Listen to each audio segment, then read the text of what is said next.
Welcome back to the CF Nevada YouTube channel, where today we're picking up a snowblower.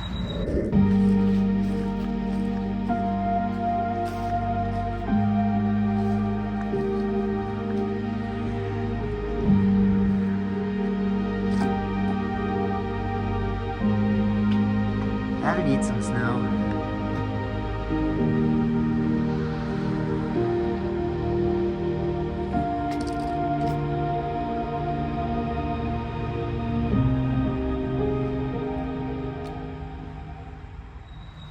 But not this one. This one's huge though.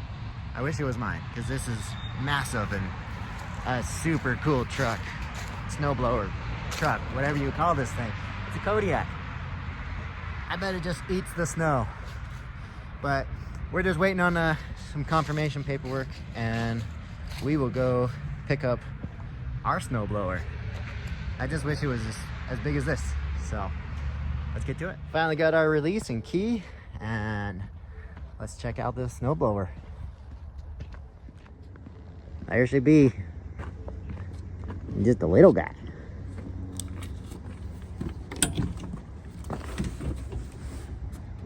Let's get this on the trailer. Well, we started it up, and at least it starts, but we were interrupted by a very loud beeping noise.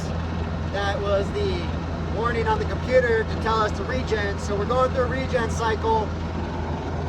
They're loading the truck right now with the mower deck and blower for us, and then we're going to drop our ramps once this regen cycle goes through, and then we'll get it up on the trailer.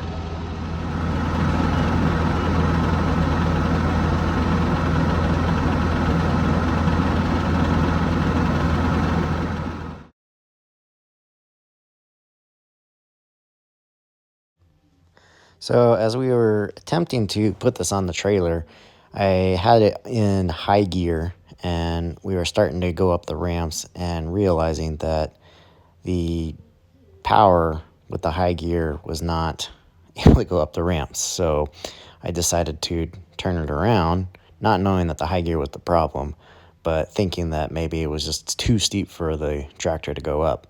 So I decided to try to back it on the trailer, and as you can see, as I start to line up here and straighten the thing out, the tractor is in four-wheel drive as well, so I think it just was losing a little bit of power in high gear.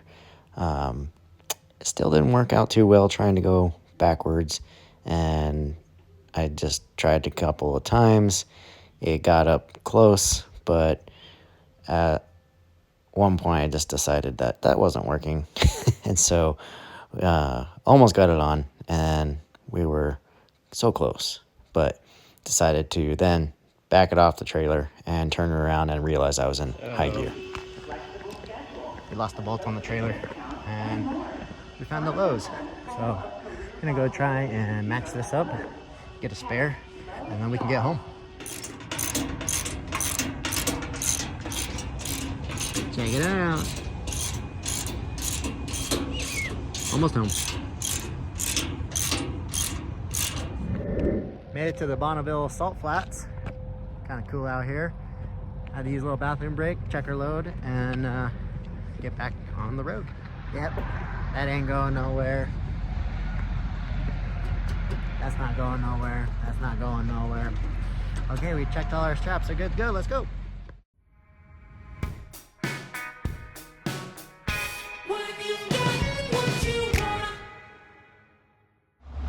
So we made it back home. It's the next day, and right back near Old Blue there, and we're just running through a regen cycle. Finally dug through the manuals and found that it could take 20-30 minutes for this regen cycle, and I'm assuming that it's just been moved around the auction yard, ignored, and it says if you don't run it through a regen cycle, you keep ignoring it, it moves it down in the priority level of a level 1, 2, 3, 4, and then it eventually just goes into a limp mode until you call the dealer out. So we're letting it run through the regen cycle right now.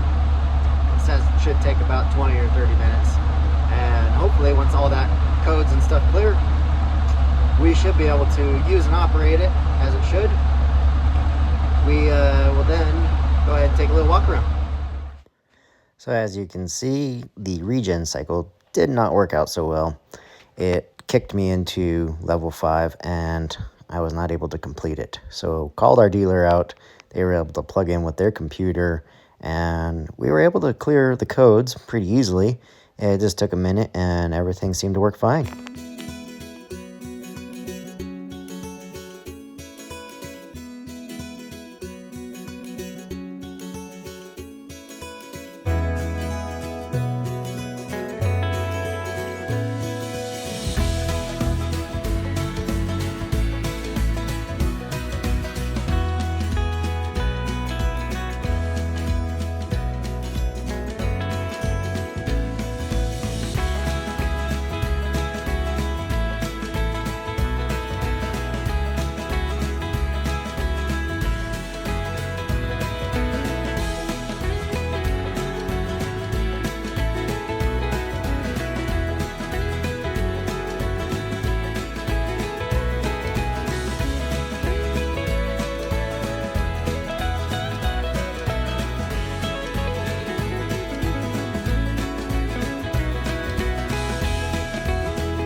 All right, we picked up this Kubota F3990. I wanted to wait a little bit before I said anything else because we got it home. The trip was pretty easy getting there, just with the holidays and everything. The paperwork got hung up a little bit for a few hours, so he's had to hang around in Utah till around noon before everything cleared, and then we were able to pick this thing up, easy load onto the trailer and all. But we get it home and sure enough, that stupid DPF filter was still going off, and we had to wait for our dealer to come over here and plug into it because it went into a level 5, which usually is clear. Having to take the DPF filter and clear it all is what they were telling me, but they were able to go into the computer and just erase those codes and clear everything, and so far everything's running fine now. I think it was just guys probably moving it around the yard, and every time you push that button to clear it or ignore the DPF regen, it sets it to the next level. When you get to a level 4 or 5, it's telling you pretty much to shut down and call a dealer to do a forced regen. So wasn't really anything that we did or possibly somebody else did. It was just probably just moving it around and keep clear, hitting that button to clear it is probably what caused the whole regen dysfunction in there. I have looked them up. There is some problems with the regen, and it's all about not getting hot enough.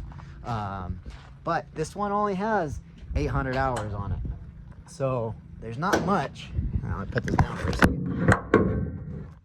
There's not many hours, so it's like pretty much brand new. But because it came from, we assume, state parks, there is a metal plate in here that's got some slots cut out on it, which restrict the flow of air through there.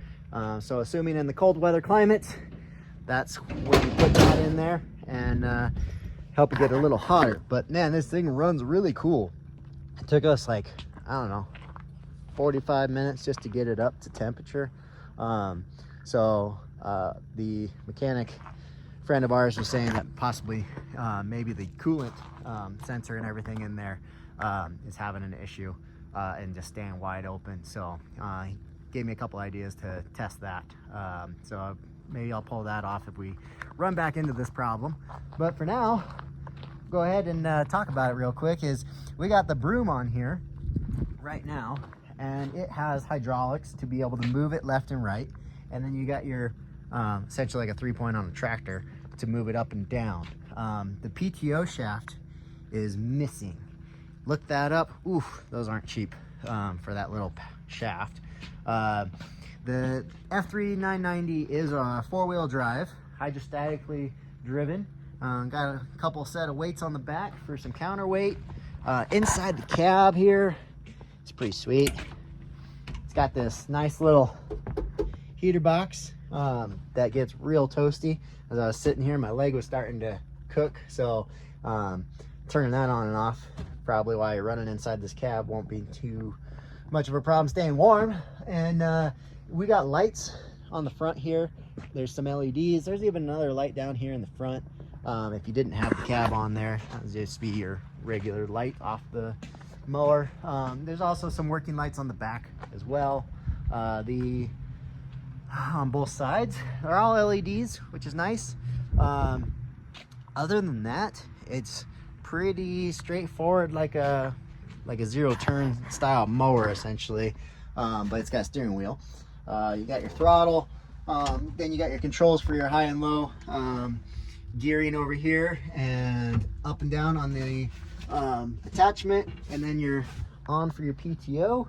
And then we also have how to engage and disengage your four-wheel drive right there. Other than that, this thing is pretty simple, straightforward. But we picked this up sight unseen at the JJ Kane auction because it's just a cool little Kubota tractor. It's good color, orange, but it's also got the sweeper. We got the mower attachment, so I'll probably get rid of my other mower now because I'm not going to need that one. And then we also have a snowblower attachment for when we get a little bit more snow. Last year we got a couple feet in one storm, and this little thing would have been killer to have. The blower also has the hydraulics here, so you can control the chute, and then there's also an electronic one here to control the direction of the chute on the height if you want to go up and down with that. And then it's got, I think it's like 180 degree turning on there. But yeah, it's cool little snowblower, sweeper, and hopefully get to use it here soon. We're just waiting on Old Man Winter to show up. But if you got any questions about it, or if you know anything more about these and then regen issues, shoot a comment down below. But let us know what you think about this little cute Kubota tractor. So thanks again for watching, and if you guys ever thought about going on those proxy bid, that was the whole thing. This was a proxy bid through JJ Kane, which I think was originally a TNT auction.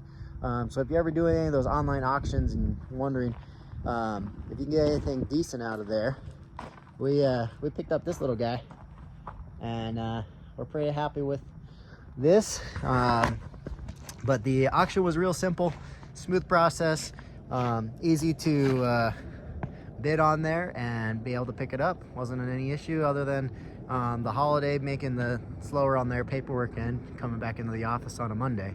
So, but thanks for watching. Please like and subscribe to the channel, and let us know what you think of this little new snowblower we got. Catch you guys on the next one.